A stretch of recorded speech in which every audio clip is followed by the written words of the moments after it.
We've all seen the big airports with those fancy remote control hallways that come out and sit against the door of the plane so that you can get in and out without the rain soaking your free pretzels.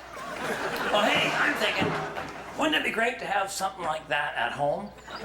So I've attached this sewer pipe to my porch here, and it can swing around thanks to the handyman's secret hinge. But when it's not in use, these bungees will hold her off to the side so that the local residents can get access to the front door.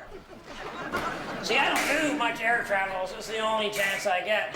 It's not that I'm afraid of taking an airplane, it's more that the travel agent is afraid of taking my check. But when it gets to be quitting time and the weary traveler returns home from another day of seeking gainful employment, his vehicle will push up against this Canadarm, which will simultaneously activate the remote-controlled entranceway. Something like this.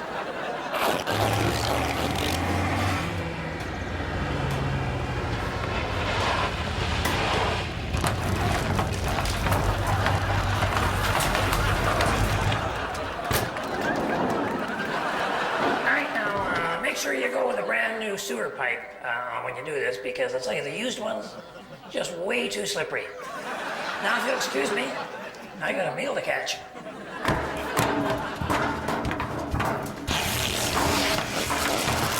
Oh, boy.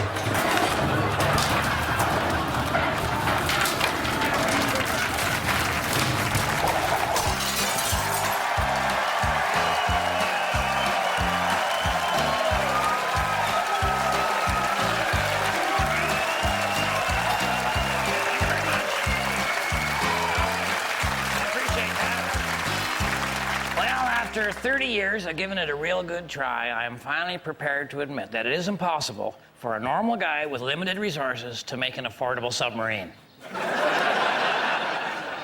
Coincidentally, I'm now selling a 1974 Chevy van.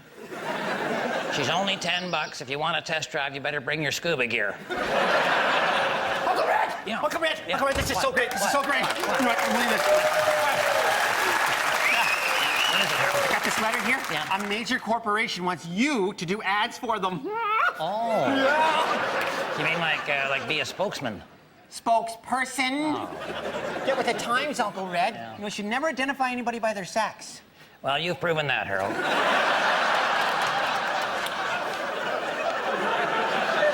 Anyway, we've got endorsement fees, and free samples. Wow. Yeah, it's a very high-profile line of products, Oh, you know? yeah. Yeah. You could be like the next Martha Stewart. Uh-huh.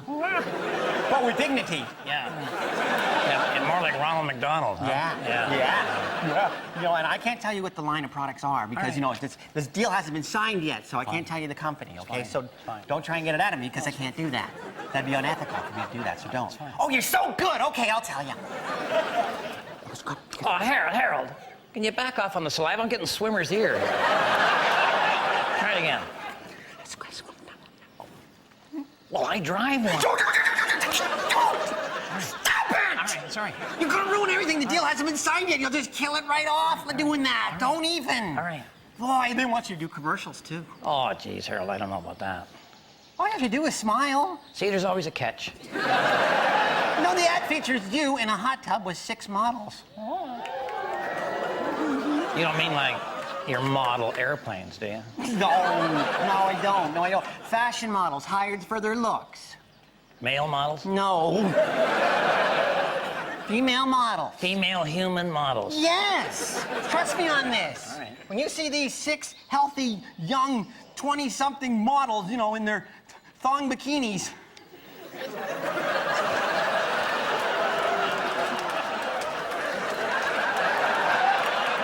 You're gonna know they're women. Yeah. Women. All right. And all I have to do is smile, is that what you're saying? Well, you might have to shave, too. Oh, no. The beard stays on, Harold. I meant your back.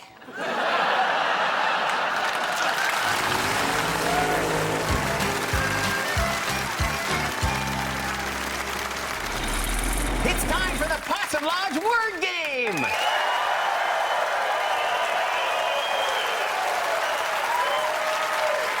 Today's prize is a coupon from Betty's Pleasures and Crafts and Pleasure Crafts. Oh, it's a good one, too. A 1-year supply of calendars. Okay, Dalton, cover your ears. Red, you've got 30 seconds to get Dalton to say this word. Divorced. Divorced. All right, listen. And go. Okay, Dalton, the opposite of married. Happy? Okay, now, just say the first thing comes into your mind, okay? A guy is no longer married. Congratulations! No, okay, no, I'm saying, like, the marriage is over, okay? Right. He's not married anymore, so now he's... Broke? No, okay, when someone's marriage is finally over, sometimes it takes years, it's all over, but that means you are now legally... Insane! No. Your sister-in-law and her husband, they were married until they got... Oh, the results of the paternity test. Almost out of time, Red. Yeah, okay. Oh, I know, Dalton. Remember that waitress, Lucy, down at the tavern? You know, she got... Caught, yeah. And every one of those guys is divorced.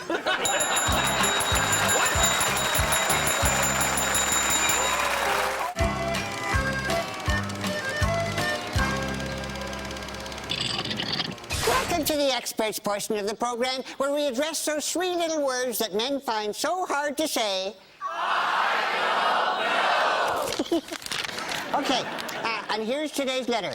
Dear experts, I'm thinking about having my body cryogenically frozen at my death so that I might be revived in the exciting world of the future. What do you think?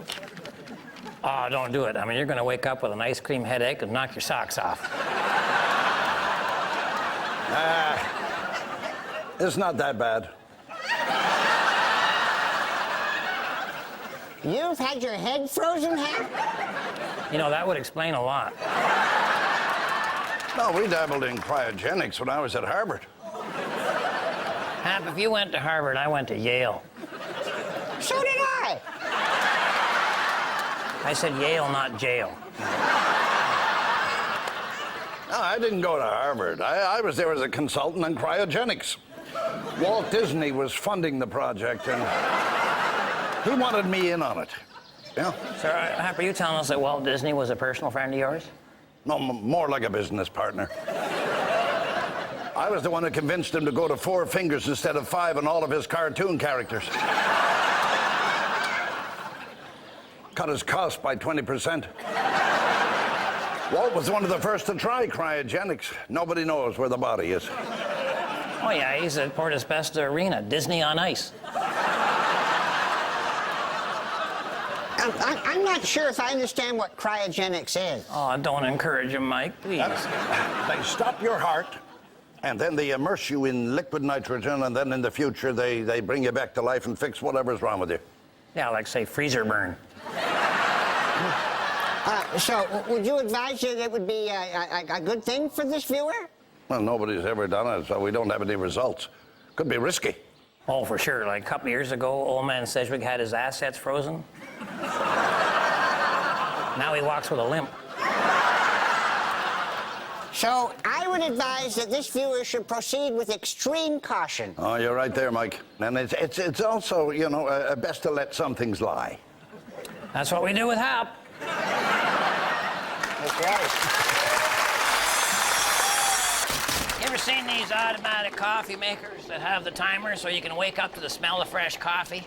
You know what I call that? Nice try. Coffee's not enough. You can't just have coffee for breakfast. It's the most important meal of the day. For a lot of people, it's the last decent meal they'll have until lunch. Wouldn't it be better if you could use the technology of clocks and timers to have your whole breakfast prepared before you're even awake? Well, if you didn't think so, you probably wouldn't be watching this show. Okay, first thing you want to get is another coffee maker. I would suggest you go secondhand. It's cheaper, and we're going to pretty much void the warranty anyway. Take the coffee pot out of there and replace it with a small fry pan. Sit it right down on the heating element, because that's where we're going to do all our cooking. But we need the food to get there at the right time. And how are we going to do that? Like clockwork. But you can get rid of the extra coffee pot. We don't need that anymore. Too strong for you? I had to rejig the alarm clock a little bit, so instead of the little hammer ringing those bells that's the cause of so many broken bedroom windows, I took the bells right out of there and replaced them with a couple of eggs. Now this here is just an old school ruler, that I was supposed to use on my geometry, but instead the teacher used it on my backside. And now it becomes the sausage feeder for my automatic breakfast machine. Just got to put a counterweight on this end, which will start the toaster once the sausages are in the pan. See, a lot of coordination needed here, but I think we're good to go. I set the coffee maker and the alarm clock for 7 a.m., and I customized the cuckoo clock, so now it'll only go off at 7. Now I just need to move the whole unit to the kitchen. You're probably wondering why I didn't just build the thing in the kitchen. Well, that's because you don't know my wife. I'm not allowed to do projects in the house ever since I did that valve job on the dining room table during dinner.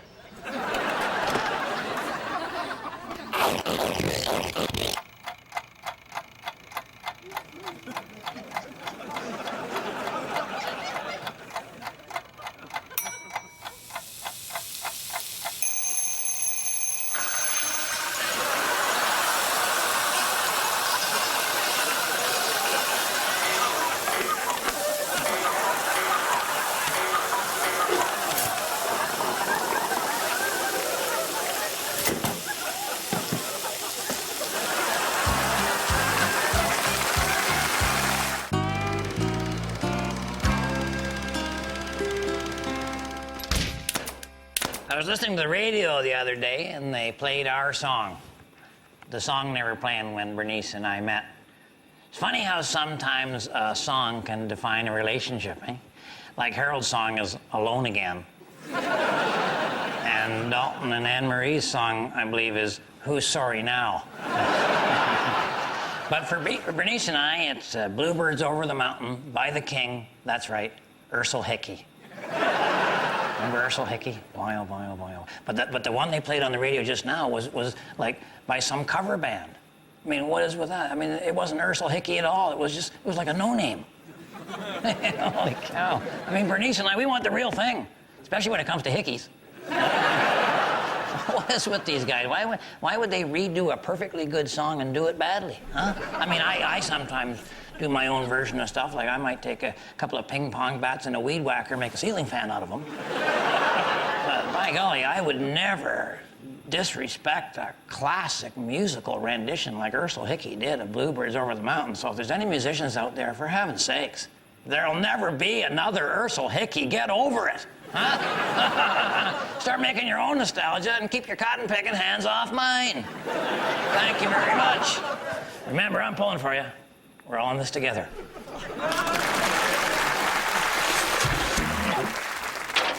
Call Rothschild Sewage and Septic Sucking Services, because 1 in the can is worth 2 in the bush.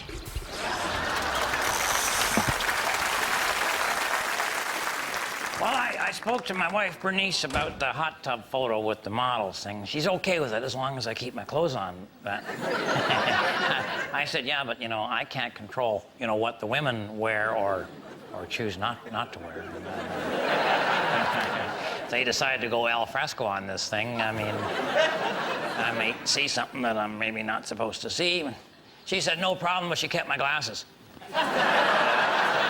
I'm not worried about that. I still got a 20/20 imagination. Okay, all set here, Uncle Red. All right, let's just do this. Where do you want me, Harold? Right there on that stool. All right, okay. Okay, now just look into the camera and smile naturally if you could do that for me. But where the, Okay, good. All done. All done? Where's the hot tub full of honeys, Harold? In Colorado. Come on, Uncle Red. It's all digital now. Get with the times. Everything's right here in my computer. What? Yeah, look at this. Just move your hair. There you are.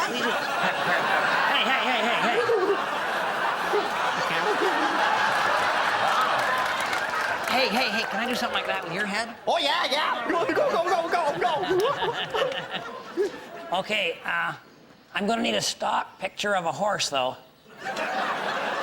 Rear view. Hey.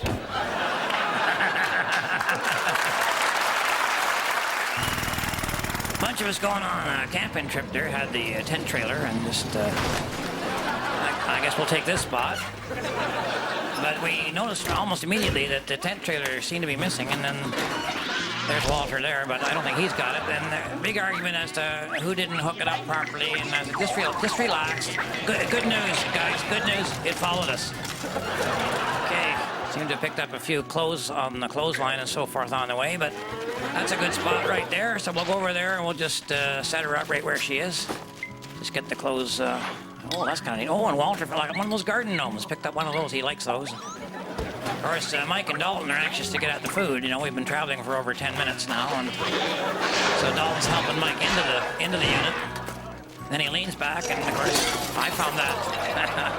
I didn't find that funny though. So I say, get the heck out of there. It's not how it works, guys. Now everybody go to a corner, because there's a leg in each corner on these units, and they pull out, and they snap down, and they kind of telescope out, and they hold the thing totally level. Okay, that's now do that, and do that with all four. Do that with yours there, Dalton. Well, his was kind of rusted solid there, so he gave her just a little too much foot energy. Okay, great. Luckily, Dalton always has a plan. Now, Mike's was really wedged on there, and it wasn't even moving with the hammer, but he figures we're not going to use that hammer that much this weekend, so... And then at Walter's corner, there was nothing there at all, but then he spotted that other... I always wonder what those things were for. There we go, perfect. Okay. Now, get all the clothes off there, and this is one of these high-low tent trailers that you just turn the crank, and up comes the whole unit. So just stand back, guys, and just watch this. So I start cranking, and just wait. Now, just be patient. And she goes up pretty good, and they're trying to wait, but it's just killing them. They just want to get at those sandwiches and what have you, and they just can't wait the whole time, so they just start climbing in before she's gone to her full elevation. And of course, what happens is it gets a little tighter as you get near the top, and she snaps off right in my hand, and the whole thing collapses. Well, now the three of them are trapped in there, but first of all, I check to make sure they're okay. Yeah, they're fine. Then I figure, well, if I can just get Mike out, the others would probably have room to wiggle there, and just... No, he's not. No, he's kind of locked in there. Then I think, boy, you know, I've got a cordless drill in the van. I could hook that up. I'm showing the guys, they're not even into it. They don't care how I'm going to do it. Just do it. Just do it. So I hook her up to the axle, and that's going to fit. Then I had her going the wrong way. And I just reversed that, and then away we go. Oh, Dalton got out, no problem. And Mike got out of there okay. But Walter was a little slow, and then she comes up, and then she came down hard, and I thought, well, if I could wedge like a paddle in there, it would stop the drill. And I got it up, and then, we had a problem. And I've never seen a tent trailer compress this far. It was just, But luckily, the cooler seemed all right, and we just had to check the sandwiches, and this is... Yeah, looks good. We're good. Oh, yeah, Walter, here, have a sandwich. Happy camping.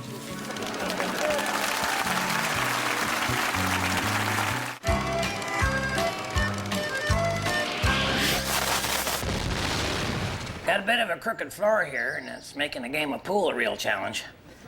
So I'm trying to level it with the spirit level and the do-it-yourselfer's guide to home improvement.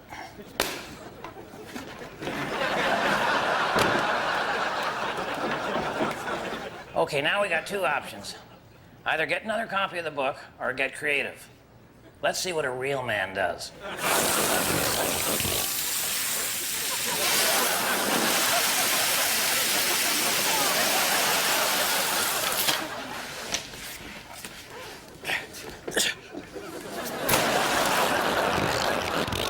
A true handyman is like water.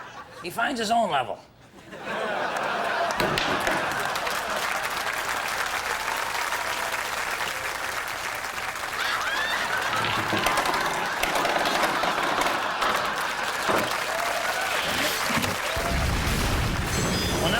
Photo session is done. I'm okay to talk about the deal. I am now the official spokesman person thing, whatever they call it, for Dodge, which means I'm looking at a new truck, and it better not be digital. Uncle Red, the proofs are here. Oh, which great. is advertising talk for samples. Oh, yeah, no, I know. Is it a shot of me driving a shiny new van there, Harold? No, it's just you and the girls in the hot tub. Wow. Are those real, do you think? Oh, no. Those teeth are capped. But I don't see any product. Where's the product? Well, it's inferred. It's under the water. There's a truck in the hot tub? A truck? Why would there be a truck? Well, I see your confusion. Yeah. No, the company's pronounced Dodge, but it's spelled D-O-J. They're Swedish. So they don't make trucks? No, they make adult diapers.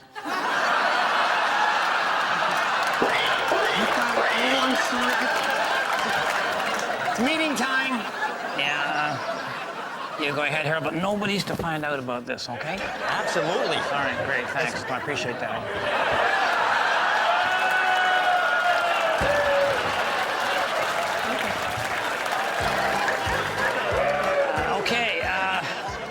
My wife is watching. I'll be coming straight home after the meeting. I have great news. The next time we go to the movies, I'll be able to watch the whole thing. And the rest of you, thanks for watching. On behalf of myself and Harold and the whole gang up here at Possum Lodge, keep your stick on the ice.